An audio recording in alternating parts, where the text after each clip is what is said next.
यह dictation 5 second बाद start होगी, तब तक आप रेडी रहें।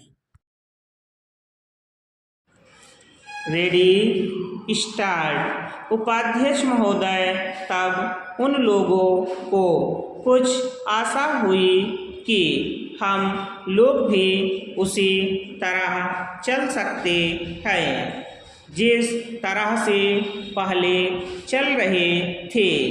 लेकिन अभी हाल में जो चुनाव हुआ उससे देश के धनिकों के मन में बड़ा संदेह पैदा हुआ कि इस चुनाव के बाद उनकी स्थिति वैसी नहीं रहेगी जो अब तक चली आती रही है। गरीबों और अमीरों के बीच में अब तक जो बहुत बड़ा अंतर चला आ रहा था उसको अब तेजी से दूर करने का प्रयत्न किया जाएगा।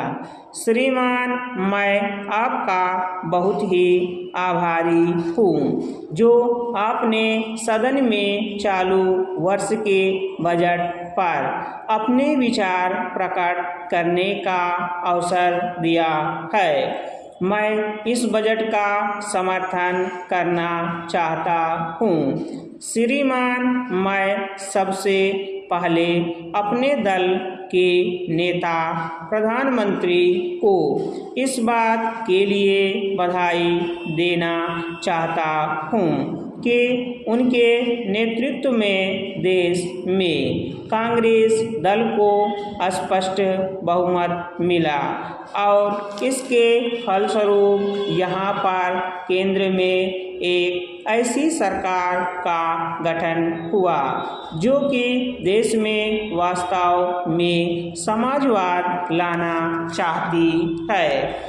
मैं वित्त मंत्री जी को इस बात के लिए बधाई देना चाहता हूँ कि लोकसभा के मध्यावधि चुनाव में जनता द्वारा कांग्रेस दल को जो आदेश दिया गया था उन्हें स्मरण है और वह तन मन धन से उसका पालन करना चाहते हैं। वह आदेश था देश में सामाजिक और आर्थिक विषमता को दूर करने का, देश से गरीबी, बेकारी और बेरोजगारी हटाने का और देश के जो पिछड़े हुए हिस्से हैं उनका पूरा विकास करने का, साथ ही साथ इस बात का भी आदेश था कि देश के अंदर इस प्रकार की सामाजिक और आर्थिक व्यवस्था पैदा की जाए जिसके अंतर्गत जनता शोषण से मुक्त हो सके।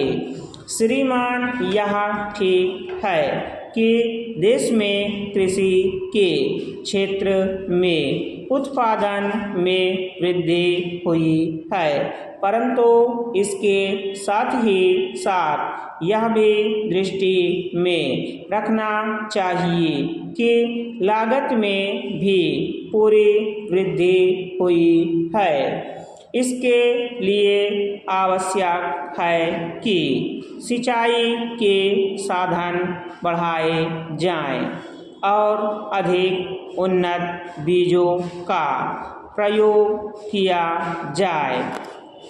आज कृषकों को कृषि के यंत्र मिलने में बहुत कठिनाई हो रही है। जैसे छोटे छोटे ट्रैक्टरों का देश में बड़ा अभाव है। उनके बनाने के लिए शीघ्र नए कारखाने खोले जाएं, जिससे कृषकों को जल्द से जल्द ट्रैक्टर मिल सके।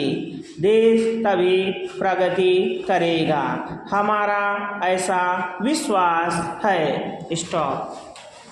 अगर आप हमारे चैनल पर नए हैं तो चैनल को सब्सक्राइब जरूर करें और बेल आइकॉन प्रेस करें ताकि आपको सभी डिक्टेशन की सूचना मिल सके।